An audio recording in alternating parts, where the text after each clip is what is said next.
Bismillahirrahmanirrahim. Assalamualaikum warahmatullahi wabarakatuh. Pada hari ini, kumpulan kami akan membentangkan tugasan 3 iaitu analisis artikel dengan mengeluarkan keutuhan wacana dalam penulisan, kemahiran membuat rujukan dan kejelasan dalam penulisan. Di bawah subjek penulisan akademik kod GWCP 1042. Okey, baiklah, terlebih dahulu saya ingin mengucapkan ribuan terima kasih kepada Encik Jono Yusof kerana telah memberi dorongan dan tunjuk ajar kepada kami dalam menyiapkan dan melaksanakan tugasan 3 ini, iaitu menganalisis artikel dengan mengeluarkan 3 skop utama, iaitu yang pertama keutuhan wacana dalam penulisan, kedua kemahiran membuat rujukan dan juga kejelasan dalam penulisan. Baiklah, pada hari ini kumpulan kami, saya sendiri Azrina binti Lahibal, Sarah Sarfina binti Muhammad Fazil dan Nur Syira akan membentangkan hasil analisis artikel kami dengan mengeluarkan 3 skop utama. Okey, baiklah. Kumpulan kami mengambil satu artikel di bawah tajuk Definisi Melayu dalam Perlembagaan Persekutuan Malaysia dan Kesannya Terhadap Kefahaman dan Amalan Ajaran Islam di Malaysia. Okey, baiklah. Bila mana kita sebut tentang keutuhan wacana terbahagi kepada 4 bahagian, iaitu yang pertama, keutuhan semantik, keutuhan leksikal, keutuhan gramatikal dan juga keutuhan fonologi. Baiklah, seterusnya kita pergi kepada bahagian hubungan semantik antara bahagian wacana. Secara umumnya, semantik merupakan kajian berkenaan dengan makna sesuatu perkataan, frasa dan ayat dalam sesuatu bahasa yang digunakan dalam komunikasi lisan atau tulisan. Dalam erti kata yang lain, hubungan semantik ini adalah satu kajian berkenaan dengan makna tersirat dalam sesuatu frasa atau ayat tersebut. Dan sebenarnya, hubungan semantik antara bahagian wacana terbahagi kepada 8 bahagian, iaitu yang pertama, hubungan sebab dan akibat, yang kedua, hubungan sebab dan hasil, yang ketiga, hubungan sebab dan tujuan, yang keempat, hubungan syarat dan hasil, yang kelima, hubungan latar dan kesimpulan, yang keenam, hubungan perbandingan, yang ketujuh, hubungan memperkuat isi, dan yang ke-8 iaitu hubungan aditif. Bagi setiap hubungan tersebut, kami akan mengemukakan beberapa contoh yang merujuk kepada hubungan semantik antara bahagian wacana tersebut. Baiklah, seterusnya ialah keutuhan leksikal. Keutuhan leksikal melibatkan pautan antara perkataan atau frasa secara semantik, yakni makna, dalam sesebuah wacana serta melibatkan unsur pengulangan perkataan. Keutuhan leksikal merujuk kepada keutuhan bahagian wacana, iaitu antara perkataan leksikal dalam wacana tersebut. Okey, keutuhan leksikal terbahagi kepada beberapa bahagian, iaitu yang pertama, sinonim, yang kedua, antonim, yang ketiga homonim, yang keempat kolokasi, yang kelima homonim, yang keenam pembuka dan penutup dan yang ketujuh ialah pengulangan. Okey, dan seterusnya ialah keutuhan gramatikal. Apa ini keutuhan gramatikal? Keutuhan gramatikal ialah hubungan wacana yang berkaitan dengan tata bahasa. Ada 4 jenis-jenis penanda hubungan gramatikal, iaitu pertama, penanda hubungan, yang kedua, penanda penggantian, yang ketiga, penanda rujukan dan yang keempat, penanda elipsis. Baiklah, seterusnya keutuhan fonologi.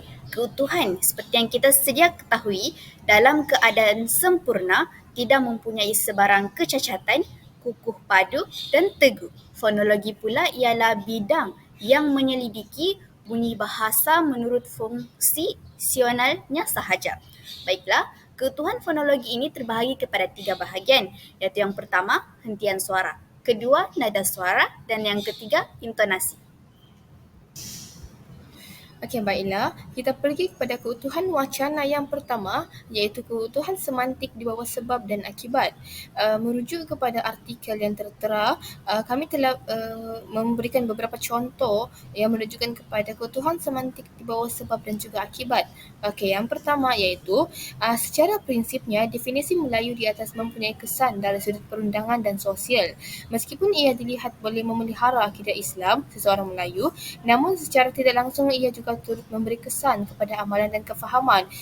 Bila mana kita baca artikel tersebut, kita dapat mengenal pasti, kita boleh identify dan mengenal pasti bahawa terdapat sebab dan juga kesan akibat daripada sesuatu peristiwa tersebut, yang di mana kita boleh lihat dalam artikel tersebut, kesan ataupun akibat bagi sesuatu peristiwa itu adalah seperti ayat, meskipun ia boleh dilihat boleh memelihara akidah Islam seseorang Melayu, namun secara tidak langsung ia juga turut memberi kesan kepada amalan dan kefahaman.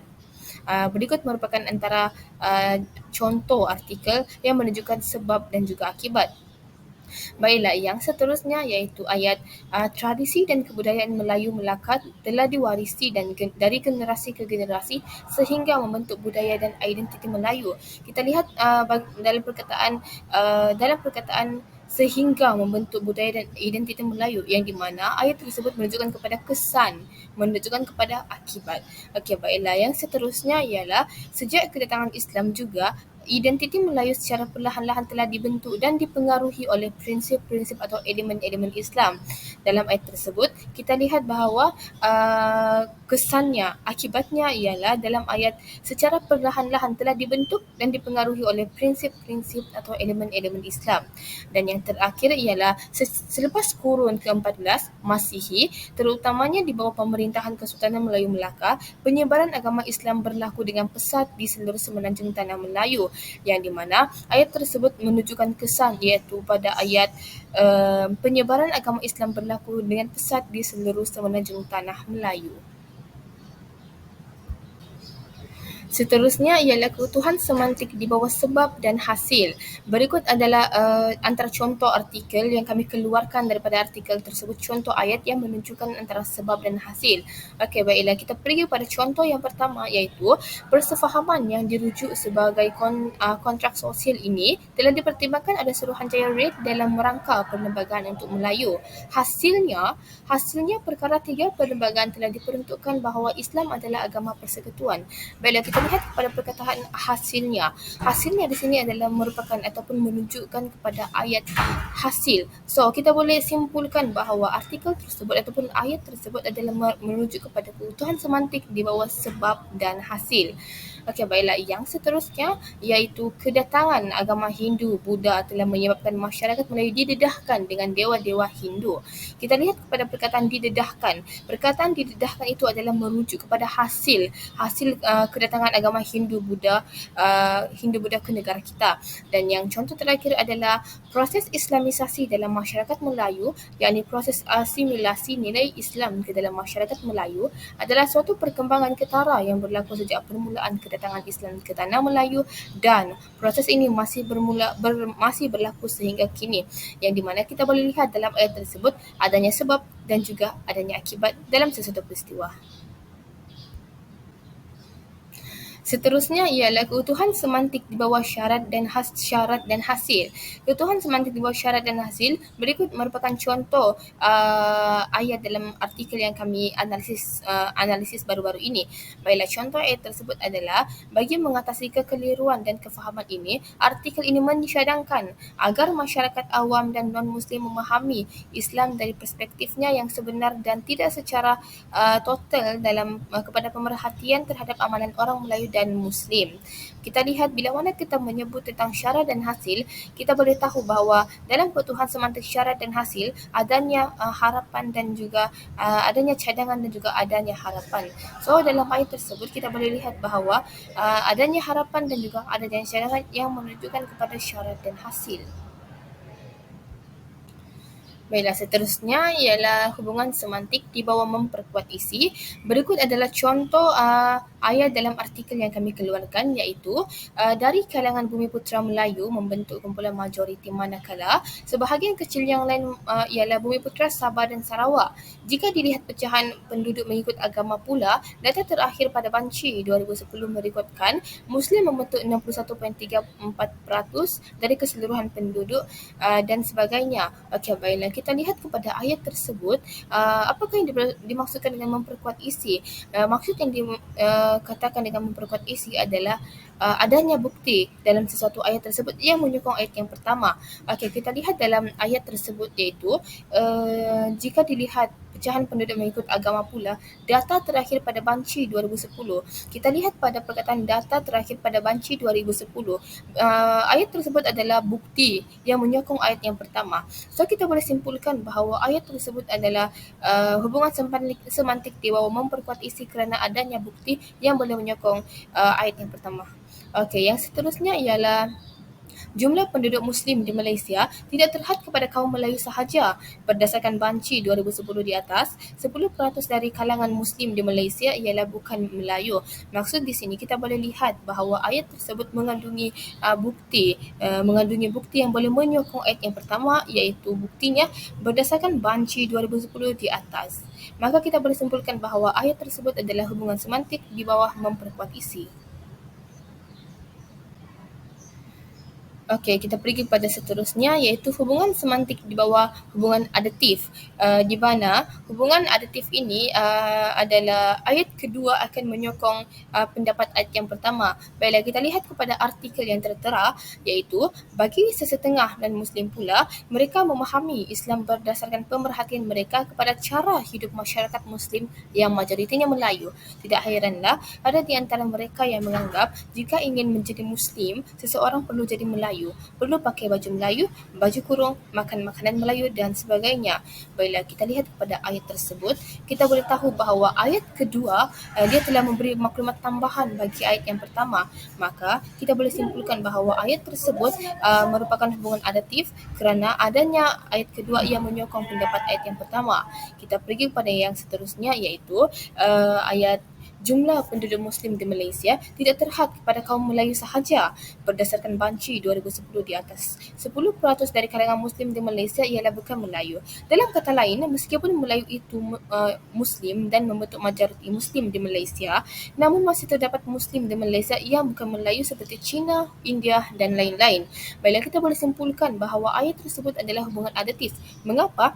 Kerana adanya perkataan dalam kata lain, yang di mana perkataan dalam kata lain tersebut adalah memberi penerangan yang lebih lanjut bagi ayat yang pertama. So kita boleh lihat bahawa terdapat hubungan kait antara ayat yang pertama dan ayat yang kedua, yang di mana ayat yang kedua tersebut telah memberi maklumat tambahan yang menyokong kepada ayat yang pertama. Baiklah, kita teruskan lagi dengan hubungan leksikal di bawah sinonim, yang di mana ayat-ayat tersebut adalah merujuk kepada hubungan leksikal di bawah sinonim. Kita pergi kepada ayat yang pertama iaitu pemelukan Islam di kalangan sultan dan pemerintah telah mempengaruhi proses Islamisasi ini terhadap rakyat jelata yang lain, yang di mana ayat tersebut adanya sinonim dalam ayat tersebut iaitu dalam perkataan sultan dan pemerintah, yang di mana terdapat persamaan di antara sultan dan pemerintah. Maka kita boleh simpulkan bahawa perkataan sultan dan pemerintah tersebut adalah perkataan yang sinonim, yang dia berada ataupun termasuk dalam hubungan leksikal di bawah sinonim. Dan kita pergi kepada seterusnya iaitu sejak kedatangan Islam juga, identiti Melayu secara perlahan-lahan telah dibentuk dan dipengaruhi oleh prinsip-prinsip atau elemen-elemen Islam, yang di mana perkataan sinonim dalam ayat tersebut ialah prinsip-prinsip atau elemen-elemen. Prinsip-prinsip tersebut membawa maksud yang sama seperti elemen-elemen. Maka kita boleh simpulkan bahawa ayat tersebut mengandungi ataupun termasuk dalam hubungan leksikal di bawah sinonim. Seterusnya, hubungan leksikal di bawah hiponim pula ialah seperti ayat yang tertera. Ini termasuk nama-nama seperti Muhammad, Abdul Hamid, Uthman dan lain-lain. Manakala nama-nama untuk wanita muslimah pula antaranya termasuk Khadijah, Rahmah, Fatimah dan lain-lain. Ayat tersebut kita boleh lihat bahawa terdapat beberapa contoh. Okey, bila mana kita sebut tentang hiponim, hiponim adalah satu perkataan yang dia merangkumi banyak makna. Kita boleh lihat bahawa dalam ayat tersebut ini termasuk nama-nama seperti Muhammad. Ini termasuk nama-nama seperti Muhammad, Abdul Hamid, Uthman dan lain-lain, yang merangkumi nama-nama Islam yang telah digunakan pakai oleh masyarakat Melayu pada masa kini. Dan seterusnya iaitu nama-nama wanita muslimah, antaranya termasuk Khadijah, Rahmah, Fatimah dan lain-lain. Contoh ayat yang seterusnya ialah nasi lemak, laksa, kuih-muih tradisional Melayu dan lain-lain adalah makanan yang sinonim dengan masyarakat Melayu. Baiklah, kita boleh lihat bahawa dalam perkataan makanan yang sinonim dengan masyarakat Melayu, adanya banyak cabang, adanya banyak contoh iaitu nasi lemak, laksa, kuih-muih tradisional Melayu dan lain-lain yang di mana ia merujuk kepada hubungan leksikal hiponim. Dan yang terakhir ialah bahasa Melayu telah menjadi bahasa pengantar atau lingua franca untuk penduduk di Nusantara yang merangkumi selatan Thailand, Malaysia, Brunei, Singapura dan Indonesia. Baiklah, seterusnya ialah hubungan leksikal di bawah pengulangan. Berikut adalah antara contoh ayat yang kami telah keluarkan ataupun telah analisis dalam artikel tersebut, iaitu yang pertama, dalam kata lain, meskipun Melayu itu Muslim dan membentuk majoriti Muslim di Malaysia, namun masih terdapat Muslim di Malaysia yang bukan Melayu seperti Cina, India dan lain-lain. Baiklah, dalam ayat tersebut kita boleh lihat pengulangan perkataan Muslim sebanyak 3 kali. Maka kita boleh simpulkan bahawa itu adalah hubungan leksikal di bawah pengulangan. Kita pergi kepada ayat yang seterusnya, iaitu dari sudut demografi, berdasarkan kumpulan etnik pula, daripada keseluruhan penduduk Malaysia, 69.6% direkodkan sebagai Bumiputera, diikuti China 22.6%, India 6.8% dan lain-lain 1%. Dari kalangan Bumiputera, Melayu membentuk kumpulan majoriti manakala sebahagian kecil yang lain ialah Bumiputera Sabah dan Sarawak. Kita lihat kepada ayat tersebut bahawa berlakunya pengulangan perkataan Bumiputera. Maka kita boleh simpulkan bahawa ayat tersebut adalah termasuk dalam kalangan hubungan leksikal di bawah pengulangan. Kemudian, keutuhan gramatikal ataupun hubungan gramatikal daripada aspek penanda hubungan. Okey, kita analisis perenggan ini. Sila tumpukan perhatian kepada yang di-highlightkan hijau. Okey, kita ambil perkataan dalam kata lain dan lain-lain. Ini kerana dan kerana. Empat perkataan itu merupakan penanda hubungan lebih kepada pengembangan idea. Kata hubung juga tapi lebih kepada pengembangan idea. Okey, tidak faham? Baiklah, kita ambil ayat perenggan sebelah kanan kita ni di mana dengan kata hubung kerana. Okey. Generalisasi yang dibuat oleh penulis ini dilihat sebagai tidak tepat kerana di sana idea isi itu dikembangkan lagi, maka idea dikembangkan. Kerana Islam tidak boleh dikaitkan dengan mana-mana bangsa sama ada Arab atau Melayu. Hanya kerana bangsa-bangsa tersebut majoritinya Muslim. Okey, itu yang dimaksudkan dengan pengembangan idea. Seterusnya, semua perkataan dan itu merupakan kata hubung. Kata hubung yang menggabungkan satu ayat kepada ayat yang lain. Mesti kamu pernah dengar mengenai ayat tunggal dan ayat majmuk kan? Jadi ayat tunggal untuk menjadikan satu ayat majmuk tu, ayat tunggal dan ayat tunggal digabungkan bukan? Jadi yang menggabungkan itu adalah kata hubung seperti dan. Di sini kita boleh analisis adanya keutuhan gramatikal dari aspek penanda hubungan dalam perenggan ini. Seterusnya, keutuhan gramatikal daripada aspek rujukan. Okey, aspek ini lebih kepada bahan satu merujuk kepada bahan dua dan bahan dua merujuk kepada bahan tiga. Tak faham? Okey, baiklah. Kita lihat perenggan ini. Okey, artikel ini dibahagikan kepada beberapa bahagian. Okey, maksudnya di sini artikel yang sedang kita analisis ini dibahagikan kepada beberapa bahagian. Okey, itu yang dimaksudkan dengan rujukan. Beberapa bahagian itu merujuk kepada artikel itu. Okay. Seterusnya, pada ayat yang kedua, selain bahagian ini adalah bahagian yang sudah dibahagikan itu. Dia merujuk kepada tumpukan kepada tajuk artikel. Jadi, bahagian yang telah dibahagikan itu kononnya memberikan gambaran kasar kepada tajuk artikel. Ini rujukan kepada tajuk artikel. Kalau masih kurang faham, kita tengok pula contoh yang kedua, iaitu di bawahnya tu. Sini kita ambil perkataan definisi Melayu di atas. Okey. Definisi Melayu di atas ini merujuk kepada definisi Melayu yang sudah diterangkan pada ayat yang sebelumnya itu. Okey. Tak faham lagi? Okey, kita tengok pula pada ayat yang seterusnya. Ayat barisan yang ketiga. Meskipun ia dilihat boleh memelihara. Okey, meskipun ia ini merujuk kepada definisi Melayu. Kan? Itu meskipun definisi Melayu dilihat. Itu ia tu merujuk kepada definisi Melayu yang telah diterangkan pada perenggan yang sebelumnya itu. Itu yang dimaksudkan dengan hubungan gramatikal rujukan. Kemudian, keutuhan gramatikal daripada aspek gantian ni apa pula? Okey, aspek gantian. Senang je ni. Kita tengok pada contoh pertama, okey. Ajaran animisma bermula sejak zaman prasejarah. Berdasarkan kepercayaan ini, dalam satu penulisan akademik, kita tidak mahu perkataan itu diulang berulang kali, bukan? Jadi, itulah adanya fungsi keutuhan gramatikal daripada aspek penggantian yang membuatkan suatu penulisan itu ada kepelbagaian perkataan, tidak berulang-ulang dan tidak membuatkan penulis rasa bosan. Okey. Macam begini, berdasarkan kepercayaan ini, ni perkataan ni menggantikan menjadi perkataan lain bagi ajaran animisma. Okey, contoh lain pula pada contoh kedua tu yang di bawahnya tu. Okey. Kesan perundangan.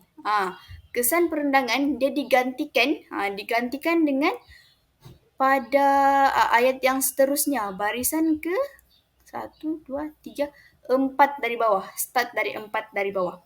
Ini adalah antara sebab isu murtad. Ini adalah antara, itu menggantikan atau menjadi perkataan lain bagi kesan perundangan. Okey, itu yang dimaksudkan dengan keutuhan gramatikal dari aspek penggantian. Akhir sekali kita pergi kepada keutuhan fonologi, iaitu mengenai hentian suara. Okey, perkara ini paling senang untuk dihadam kerana hanya melibatkan pasal tanda baca sahaja seperti koma, nokta, yang macam tu. Okey, sebab apa fungsi tanda baca ni? Tanda baca ni dia membezakan antara satu ayat dengan ayat yang lain. Contohnya, kalau kita guna koma untuk memberitahu senarai suatu perkataan kan macam ini dalam contoh pertama, penulis menggunakan koma untuk mengasingkan jenis agama. Gitu. Dan bila ayat itu sudah habis, diakhiri dengan titik noktah untuk menunjukkan ayat itu telah habis. Kalau dalam contoh yang kedua pula, nasi lemak, laksa, kuih muih, di sana penulis menggunakan koma untuk mengasingkan jenis-jenis makanan. Makanan masyarakat Melayu lagi tu. Jadi, dan noktah diletak pada akhir ayat untuk menunjukkan bahawa ayat itu telah habis untuk dibualkan. Itu sahaja mengenai hubungan fonologi hentian suara. Okey, baiklah. Seterusnya saya akan sambung kemahiran membuat rujukan. Bagaimana yang kita tahu, membuat rujukan ini adalah salah satu elemen yang penting untuk menghasilkan penulisan ilmiah yang baik. Okey, rujukan. Apakah itu rujukan? Dalam sesebuah penulisan akademik yang baik dan matang, perlu mengandungi sumber rujukan. Rujukan ini penting untuk memastikan fakta yang disampaikan dalam sesebuah penulisan akademik itu sahih dan boleh dipercayai agar pembaca lebih mudah untuk memahami apa yang dibacanya. Okey, macam mana kita tahu rujukan ini sangat penting. Sebab apa? Sebab kita bukan ahli dalam bidang tersebut. Jadi, untuk membuat penulisan akademik dalam sesuatu benda atau untuk mengambil fakta, kita perlulah rujukan daripada ahli tokoh, kata-kata ulama dan sebagainya. Okey, sumber rujukan boleh dipetik melalui dokumen yang diterbitkan atau tidak diterbitkan, bercetak atau secara dalam talian. Okey, rujukan ini tak kisah kita ambil daripada siapa pun. Melalui dokumen yang diterbitkan ataupun tak diterbitkan, bercetak atau secara dalam talian. Sebagai contohnya dalam YouTube, dalam video, Twitter dan sebagainya, kita boleh mengambil sebagai salah satu sumber rujukan. Tak kisahlah artikel akhbar, banyak sebenarnya artikel akhbar, jurnal, kertas kerja, kata-kata seseorang dan sebagainya. Setelah saya menganalisis artikel ini, kami mendapati beberapa jenis sumber rujukan yang digunakan di dalam artikel tersebut. Yang pertama ialah buku, yang kedua jurnal dan yang ketiga surat khabar. Okey, ini ialah cara untuk membuat rujukan jenis buku. Okey, macam kita nampak kat sini yang berhighlight color kuning tersebut ialah nama penulis dan tahun buku itu diterbitkan.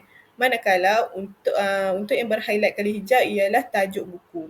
Dan yang seterusnya ialah yang berhighlight color biru tersebut ialah syarikat penerbit buku tersebut. Okey, bagaimana kita boleh lihat di sini ada terdapat kesalahan mengikut APA 7. Bagaimana kita tahu sekarang kita menggunakan APA 7 bukan lagi APA 6. Okey, dalam membuat rujukan buku tidak perlu mengikut APA 7, tidak perlu diletakkan tempat buku itu diterbitkan. Sebagai contohnya Singapura, London, Kuala Lumpur tersebut tidak perlu diletakkan dalam rujukan. Dan seterusnya kesalahan yang dapat kami analisis ialah tajuk buku tersebut hanyalah huruf besarnya hanyalah di depan sahaja dan tidak perlu huruf besar hanya di depan, dan kecuali perkataan tersebut mempunyai kata nama khas. Sebagai contohnya Malay belief. Malay sahaja yang huruf besar dan belief tu tidak perlu huruf besar. Sama juga seperti yang ketiga, Malay superstition and belief. Malay sahaja yang huruf besar, superstition and belief itu hanyalah huruf kecil. Okey, ini merupakan cara membuat rujukan jurnal pula. Okey, macam mana kita nampak kat sini yang dalam slide, color hijau tersebut ialah perlu dinyatakan nama penulis jurnal dan tahun bilakah jurnal itu dikeluarkan. Dan color kuning merupakan tajuk artikel dan manakala pula yang color biru merupakan nama jurnal. Seterusnya dalam jurnal ini perlu ada volume dan isu jurnal tersebut dan seterusnya muka surat jurnal. Okey, terdapat kesalahan dalam rujukan jurnal artikel ini. Bagaimana kita nampak dalam mengikut APA 7, nama artikel tidak perlu diitalikkan dan ada kesalahan lah di sini. Dan nama artikel ni nama jurnal. Nama jurnal pula yang perlu diitalikkan.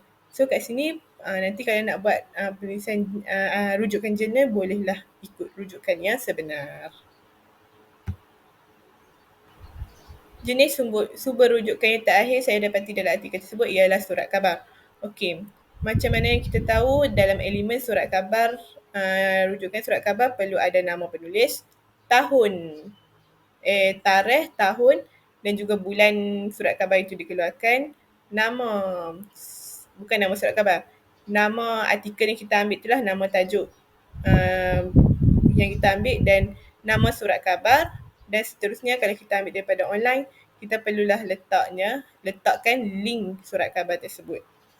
Okey, macam mana kita nampak kat sini ialah yang berkala kuning tersebut ialah nama penulis surat khabar dan perlu dinyatakan tahun, tarikh dan juga bulan. Dan yang color hijau tersebut nama artikel dan color biru ialah contohnya The Star itu ialah nama untuk surat khabar tersebut lah. Macam kita tahu surat khabar ada banyak, Metro, Berita Harian dan sebagainya.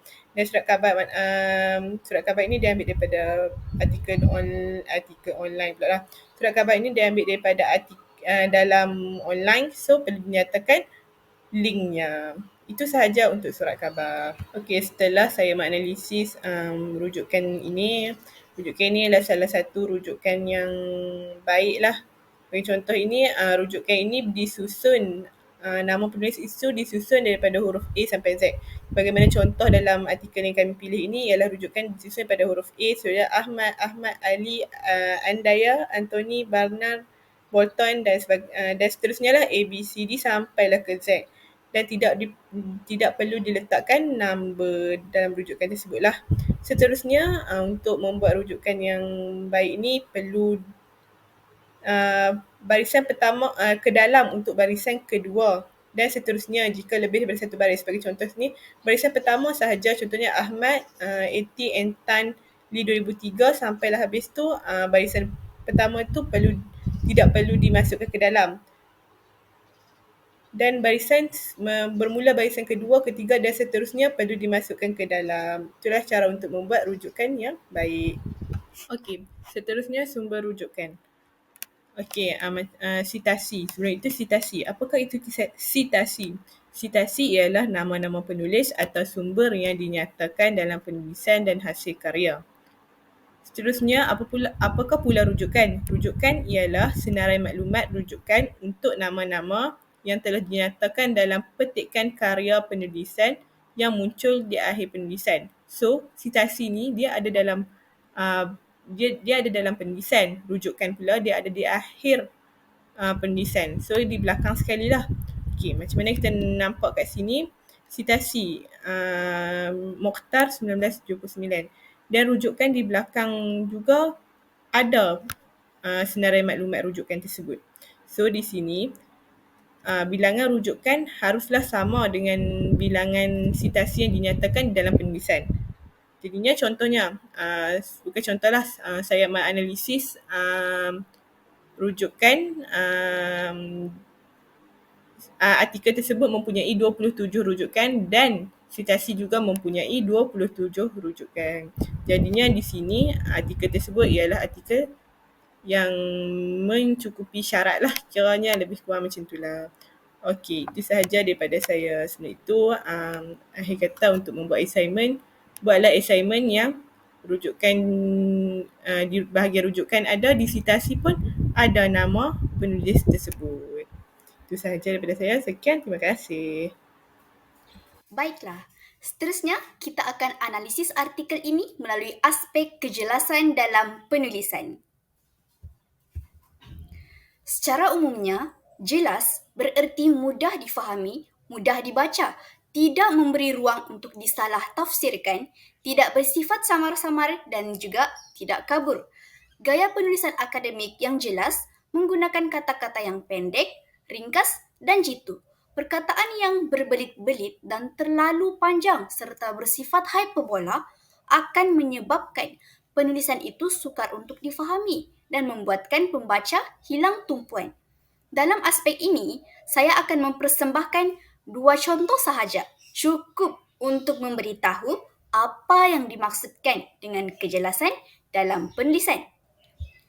Baiklah, seperti apa yang kita lihat, perenggan ini panjang kan? Tetapi sebenarnya apabila kita baca, perenggan ini terbahagi kepada beberapa ayat yang ringkas dan teratur mengikut turutan penyampaian objektif.